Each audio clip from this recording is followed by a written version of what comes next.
koniya baga kasage ko kanu ko u fula tɛ se ka ɲɔgɔn sɔrɔ ko e bɛ se ka mɔgɔ dɔ kanu i b'a sɔrɔ ale tigilamɔgɔ kɛlɛ b'a ni mɔgɔ dɔ cɛ ɲɔgɔn kɔniya b'u ni ɲɔgɔn cɛ u y'o tigi fana kanu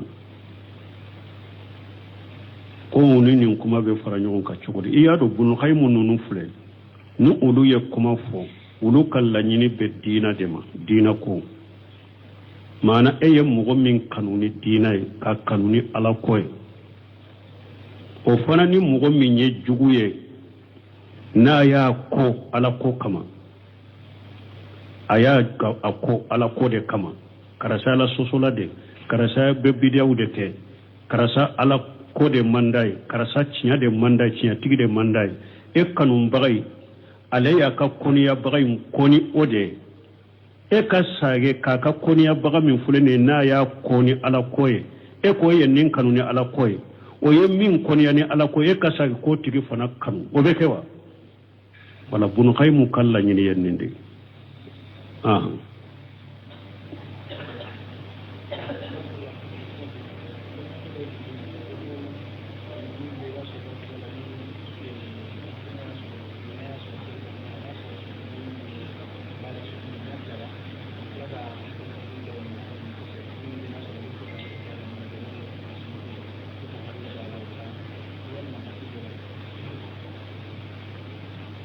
bon ko alimami min n'a y'a kɛ a laada ye ni baara y'ale sɔrɔ wagati n'a ye baara sujudu kɛ ko a bɛ hakili jigi kɛ k'a fɔ mɔgɔ minnu kɛra masibuko ye k'u ta kɛ o bɛ cogo di ka duumɛ nin fana kan k'a kɛ komi a damana sunna k'a kɛ laada ye o ye ciden ka sunna ye o tɛ ciden ka sunna ye sallallahu alaihi wasallam ni mɔgɔ min m'a ɲɛ dɔn ni o nana e ɲininka i b'a cogoya fɔ ye mais ko fana damana sigi k'a kɛ damana sunna ni damana laada ye baada sujudi b'a ye sujudi kɔfɛ fo e ka mikɔrɔta de komi ko e b'aw cogo fɔ mɔgɔw ye lesiri t'o la diina la ni mɔgɔ min ɲagambira a nana e yɛlɛma min ɲininka i b'o bilasira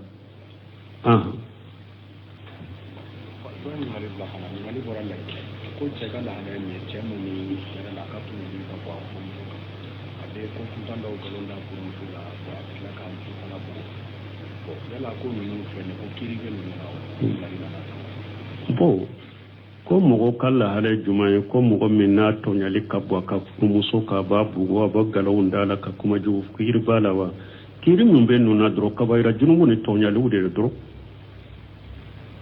kamara junubu ni tɔɲaliw de don n'i ye mɔgɔ min tɔɲɔ a kiiri ye mun ye depuis diɲɛ kɔnɔ yafa ɲin'a fɛ tuubi ka bɔ tɔɲali la i ka yafa ɲin'a tigi fɛ a ka yafa ma bon ni mɔgɔ min ye mɔgɔ tɔɲɔ e ma tuubi ka bɔ a la i ye min tɔɲɔ i ma yafa ɲin'a fɛ i tɔgɔ de ye kabayira junubutigi yawmal qiyama dɔw i bɛ ala ka jɛn kɔrɔ n'i diyara ala ye a bɛ hakɛtigiw ka hakɛ sara ye depuis direct a bɛ don arijanna kɔnɔ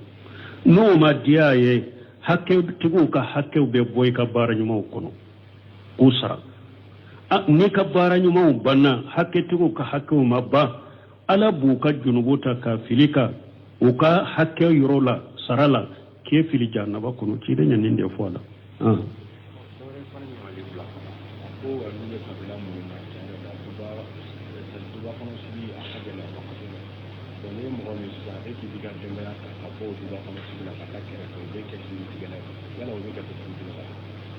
bon ko mɔgɔ dɔ fana ka ɲininkali ko duba sigi ka gɛlɛ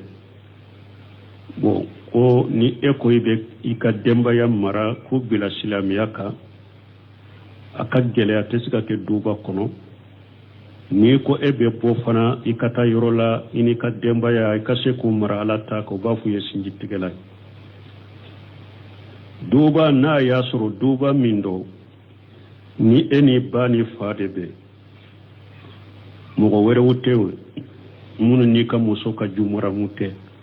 i ba ni fa fana tɛ fɛ a ka bɔ ɲɔgɔn kan ni se b'a la seko bɛɛ to i ba ni fa kɔrɔ n'olu ka laɲini ye mun ye k'a k'u ye k'u ladon o de ka ɲi mais n'a y'a sɔrɔ duba sugu min don komi an bɛ sigi cogo min a bɛɛ de bɛ du kɔnɔ ebe muso be e ka jumara min te e ka muso mo cew be ka jumara mi ta be nyaga milen be nyogona muso te se ku yere sutura ka hijabu ta fana o duba sugu nyana ma ya sugu min fulani nya haramu de a haramu yelendo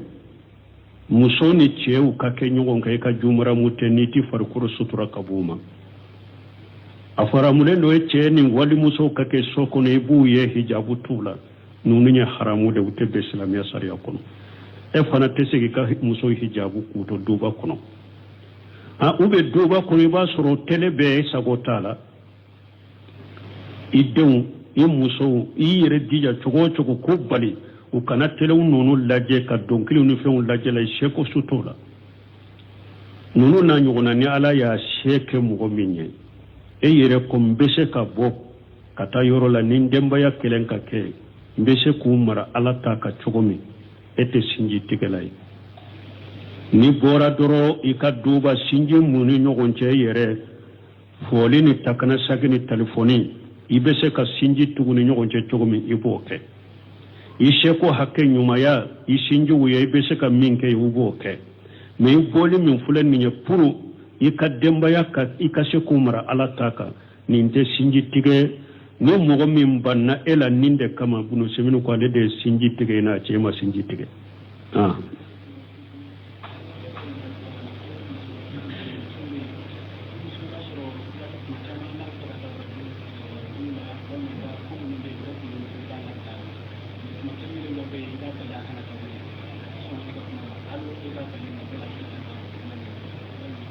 bon ko doko furmuso ka kibrai jimaye furmuso mi ni abaka boliu ke kataka foliula abal masruf ni feuna na ka ciwula eba bila kataka chaya me wakati min fana ni ya bali kwa kanata atika kuma mina biso so beta o muso ala soso la do chiden soso la do muso chiden ko ikana boy che ka sokono na majendima hari bato yala bato to ciden ko muso kana na salli misiri kono ni cema jena wada to ciden ko la temnu ima allah masajid allah hari sanna chogo dola iza astazanakum nisaakum fala temnu min al masajid akunna ka furmuso ya nyina ufe ku bena misiri law ya uje nyini akani bali na chogo dola wala temnu ima allah masajid allah akana laka muso bali ku tena misiri la wali yakhrijuna tafilati men nu bena ku far kulu be sutura wala hari ni bena batola ala batode misiri kono tiden koy ka sari chemade hari misiri la tali ni che koy kanata me tiden ko ni far kulu be sutura lendo akani bali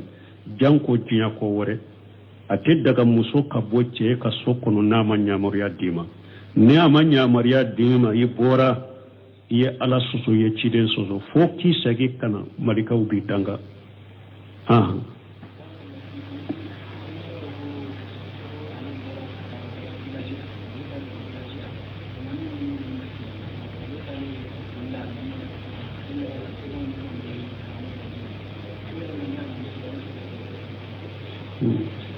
bon ko do ko ale tara burusula lu tara alimami fo ko ale nyaabe alimami yere demu shebe ubula ko alimami ko fesali be tugodi folo na ya soro dugu kono misiri wore be minka alimami ye tawhidi tigiye sunna mogodo ta salli walimami kofe me ni alimami wore te ni ale kelem pewde ye dugu ko alimami shebe ndilo doni ko lesiri la folo musirikiya fitine de do dusukuna siri do de baki bolo musirikiya kumbabai sebendilo chogo ya fula de do no mo min be sebendilo yere la seben ba dawna seben teseka hera na tina yere ye seben teseka tora ta bolo na ba nyone na yere ye ala de be tora hera sama kana mo ala de be tora nyone ka bo mo ka me seben kunye de ala togo munum be sebe kono sebe ndilo ndewna ube nyere sebe ndilo ala togo munum ba kono ulude kake sababu ye ka hera sama kane mo be ka tora nyoni ka bonka nin tigila mon ka sebendilo ye musirkiya fitini de parce que aye fenke sababu ye ala ma minke sababu ye mais na be sebendilo la min bolo aba dew na ba yere de lawa ko hera be sebe nde yere de bolo ko be serbe nde yere de be tora nyoni ka bo moka ale duskundilo lente alala ko ala de be hera sama kana ale de be tora nyoni ale bolo sebe nde be hera sama kana ale maka tora nyoni ka bo yere kana yere ye ni nyam musirkiya kumba bay ni yon ni ndo mo min naite salla ko fe bo ni min dankani ya masoro ibolo sa dugu alimami kele inde be ni chogola ni fula dankani ya masoro e bolo jama salli tebbi ka boy ka salla ko fe ka jate islamaye fo dankani ya ka bangiye ko aka musirkiya kumba bay wala ewa sallite saha a ko fe chogo ya shi mais ni o ma bangiye alimami wore ti bolo ni chogola jama salli te be ka boy ka ibe salli anofe ha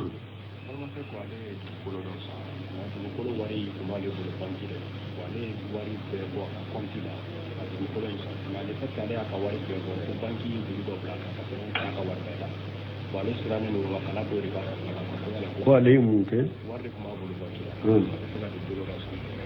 ale wari be do ka konti la ka ko le dari to kale aka wari be ko banki la banki juri do la ka ko yala ko juri be ken baye juru to di misala wari be wol banki ni ki ba be bo to konti la se ko wari be ka banki be juri do la ka ko ki kana ka ko ale aka wari be do ka konti la ka be ko lo de sa ka juru do la kan na to ka juru do la ke ko be sina wa do french sa ga ko ko sa rawi juru do ikana ko mo do ko ale ka wari tumbe banki la ko ale tara ka wari be bo konto la ko banki ye juru do ale kanna ma juru ndo chogode do ka juru do ala wa ube ka juru do kanna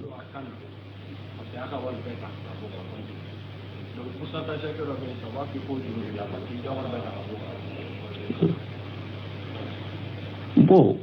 ala kulli hare ci yalla nde sika nin jabi man nin cogodo Allahu alam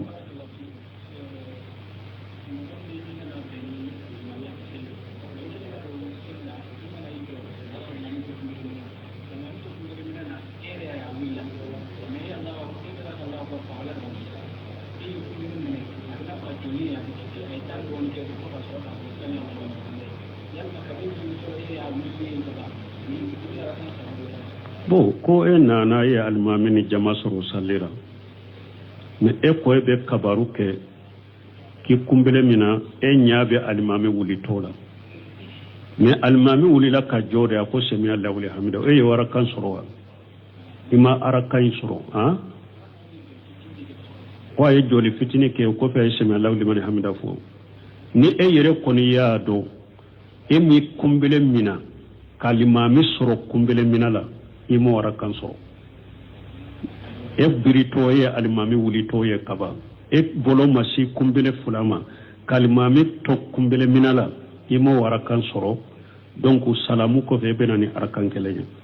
o nin kataw be alimami soro de anko takbiratul intikhali nunu akawuli urukunu de la kata urukuni doina afara tu be alimami chaman de bolo ute ukasige sigalite nun ko sukuka parce que almami chaman be munu nyere bo dambi kata sunna limami et puis ba soro karamo do fana ha utenni ko suku kolosi o bolo nunu ni commission wide o ya kataru bade hada madin ka salli kolosi de kanate a chogola ko kanka ke salli hari mun ne sunna de no se minu ko sunna in ka ke chogola ni ma sunna in ka ke chogola hari ka to e hode kan o kabaru munu fule nenye uba fo kabaru munu ma takbiratul intiqal don ke bo ka kuma sahale wajibu de do misali la ni jolen do etilala kalana ba fe kata kumbele minana depuis jigili damina kata kumbele minana be kabaru damina de ni bolo bi fula bena se kumbele minana ma yoromi kabaru betige fo kabaru kata dai i jole ni birili damina kabarun kata odela fo kana sen ni bina se kumbele minano yoro ma bettige ba fo nene ma takbiratul intiqal mais almami chama ni ya koloshi ale be biride folo ni abirila bolo fula shera kumbele minano abafu Allahu akbar do ko ye wajibi yere toy ni yoro la do bolo ye wajibi toy parce que kabarun kanka fo yoro mi ma fo yoro la ina na jikiru fo yoro la a fo yoro te minye parce que ni kumbele koni mina ka dafal doro subhana rabbil alamin de be fo mais e kumbele minalen ko fe ka dafa Allahu akbar de fora iye jikiru fo yoro la a fo yoro te minye Allahu akbar min kanka fo wuli to kana ama fo fo yoro la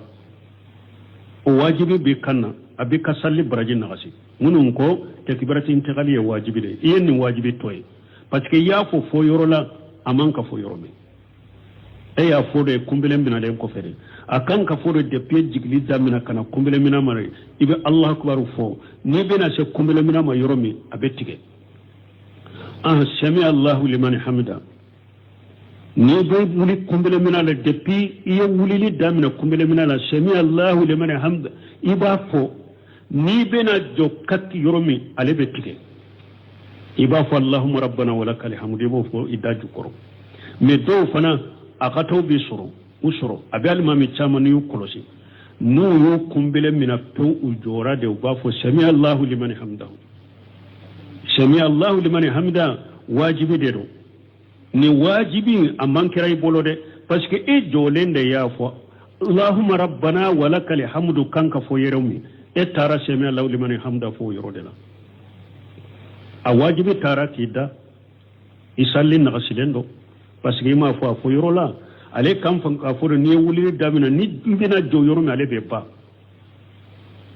ni beta sujuru fanala depuis iye ewa ki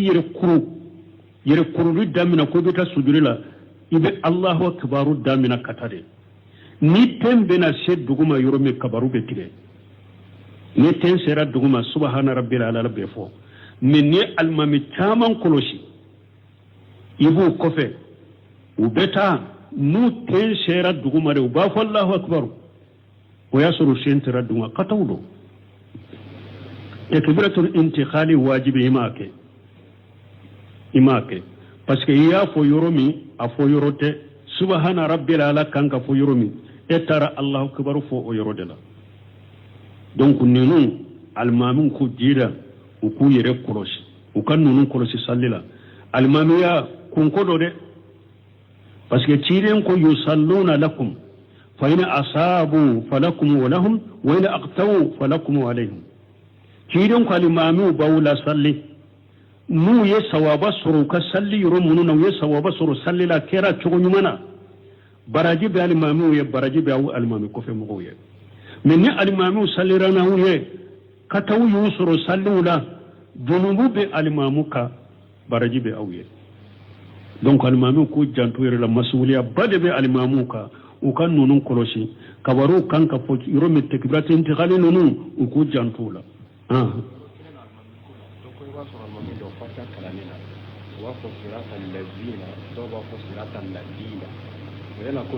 bon ko fatiha kalalina do fa fo siratal ladina e ko do ba fo chogori ladina o fatiha kalali do ni ke ba ko ewa telehinu chogo ya fuladiru lahanu chogo ya fulad lahanun jaliyu wa lahanun qafiyu o ko fatiha kono ni lahanu ke minya lahanun jaliyu ikasalli beciya mana niye ewa harafu yelema harafu min yelema li be koro yelema ka ewa koro mana yelema ka koro yelema o be ka salliciya o tigi kalima miyate saha ana amuta alaihim ale bafu ani amutu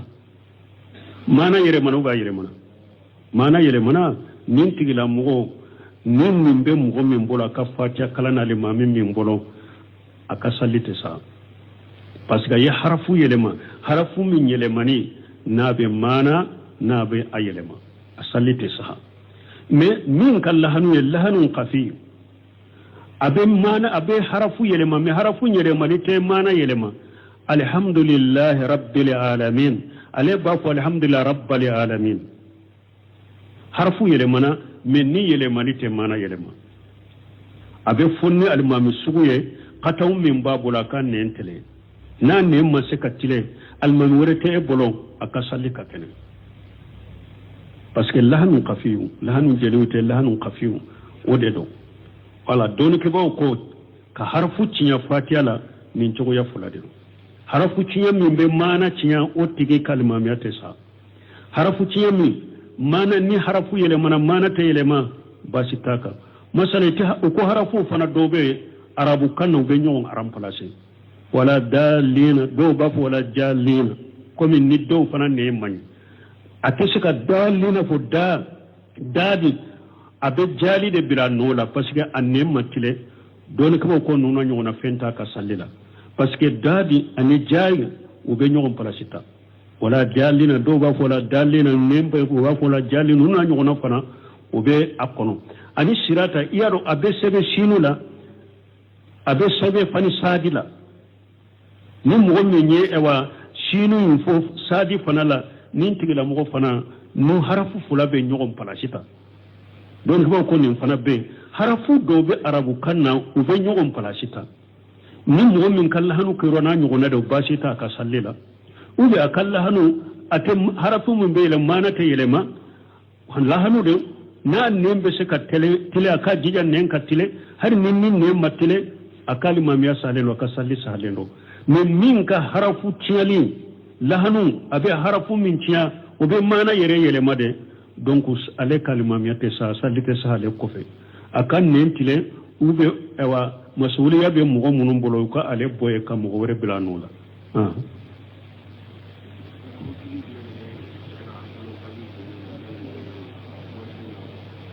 bo ko kire jumambe che ka bolona bagi doni nani mantoro foite che ka mantoro do danteme ka bilatina la doni ke baga ko mantoro doni foito wala muso la dege toye che ni mantoro ba bolola ama do pura ka muso la dege ama do ko masiri do fana aya do de belleru la jenai ala ko huwa alladhi khalaqa lakum ma fil ardi jami'a doni ke ba ko ala ko qur'ana kono ne ala de masai fiwo fembe dugu ko lo kanya bella daga wiye هو الذي سخر لكم ما في السماوات وما في الأرض جميعا منه على دم مساء نيما بسان كما ولو فلان دوما كلو فلان نه على ديا بكل أويه أبي بورا نه على دفه دون كما وكو على أصل في الأشياء على هلو لسر الأجياء كدون فونا كم مسيرون دغالي دو مغوي نيبو حرامو يا فويد ندلا كنا قرآن سنة دلا بو مغو من بولو Kurana aya ni sunna la ko mantoro ya haramu ye ibode nati me mantoro be min bolola lesri ya daga le ya ka mantoro dode ni emin ko mantoro mani de ede be na di delila Kurana ni sunna min ba fu ko mantoro mani parce que lesri la daga ale ko dode donc min ye barasoli min be do tegela o ye musola doge de muso de be barasoli do tegela ni cheyo barasoli do tegela eye muso de la digola ci den ko man tasabbaha bi qawm fa huwa minhum donc eba barasoli doni ci bolo muso bo barasoli min do tegela bolo na barasoli min be bolo kanna ci ko do o ye muso la digede ci den ko man tasabbaha bi qawm fa huwa minhum oni mantoro kirite kelenya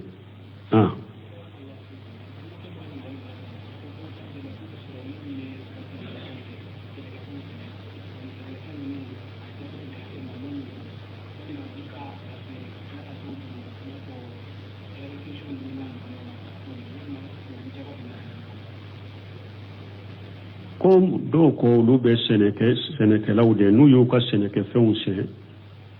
u ka jakaw u bubo katudo hera kesula u be jaka ka be ka boy ko tia ima jakabo hera kesu jaka do yoro to hera kesu ye jaka do yoro dondola mo fula nana chide ma kamalen korodo fanga bula ko chide ma anna na jakkai kanso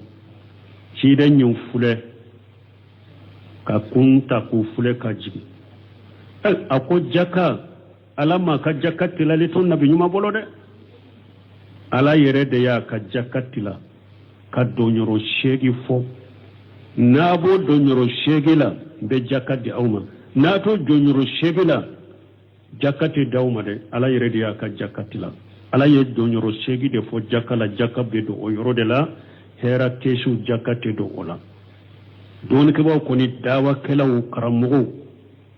ube dawa la suni tile ube dina nya foli de suni tile mo be se ka jaka di uruma Cheikh Islam ibn Taymiyyah ibn Qayyim ube aya fo Qur'ana kono suratu Tauba parce que ala ko jaka do yoro shegi aba kono office bilillahi ala kasira wala kasira o ye jahadu de jahadu jakka beke ka jahadu ke jakka be di jahadi tiguma jakka be minan saka di jahadi tiguma keleke minu ka uka keleke nay jakka do yorodo donc ko doni nyini na fana bo chogode la parce que Qur'ana kono ala ye jihadu ani doni nyini fara nyogon ka aya kelen kono Qur'ana kono bali jihadu yere tesega ke ni doni te wala doni ke bagaw dawa kelaw jakka be di uluma Abu Ammar Muhammad ba Musa yi kitabu dila oka jakka do yoro jak ewa dawa kelaw jakka be duma baw hakli jigi anka shehu ka kodola ya Allahumma ghfir lahu warhamhu bumbas ni nye salafu do de ye ni ala ya bontile la natumbe tamanchela Ibn Baz akam mankutu kono jiya kono dawa kela ba fula ayre tumbo o sara aka kontula nube dawa ke jiya kono ala kama dawa kela ba fula bumbaji yere tumbe jolen tumbe no ayre ka kontula aka nyanamaya dawa kela ba fula ministry bo finance ko wari dama aba atila dawa kela uni nyogonche dawa kela bakele jakatigu mo mununye jakatigu nyuman kelaw nana nindima ikari fantawma uben ka jakafule ikari fantawma dawa kela bakele ntumba bolo ofana kama nonu ye dolesa dawa kela baduru bumbaji jolen tunye ni ode ya kanyana waya kono ba fula ayre de bo saraka kontula ba fula ministry jolen be no ye ba kele ewa hera keshu jakka munumbe munumba ka jakka duma awatumba finance dawa kelawla wala jakka be se ka do dawa kelawla munumbe dawa ke kata tawri ni sunna makaramo nyumo jakka be se ka duma me dugu ka hera keshu jakka do nyoro toye ni mo minyi ka jakka do lay ma jakka bo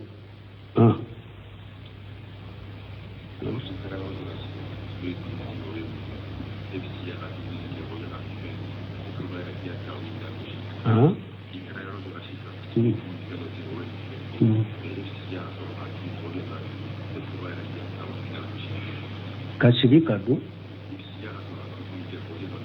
kasigi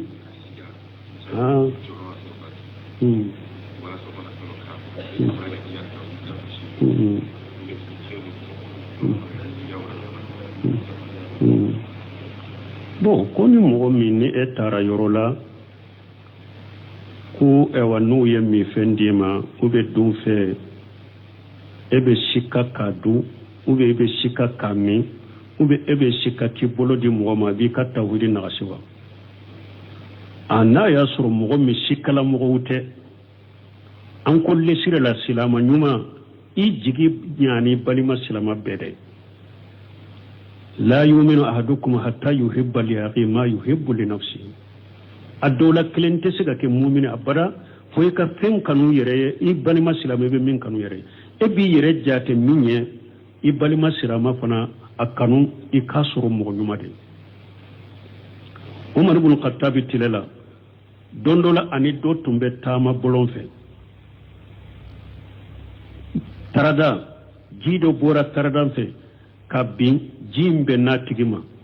aya kanto taradan tigi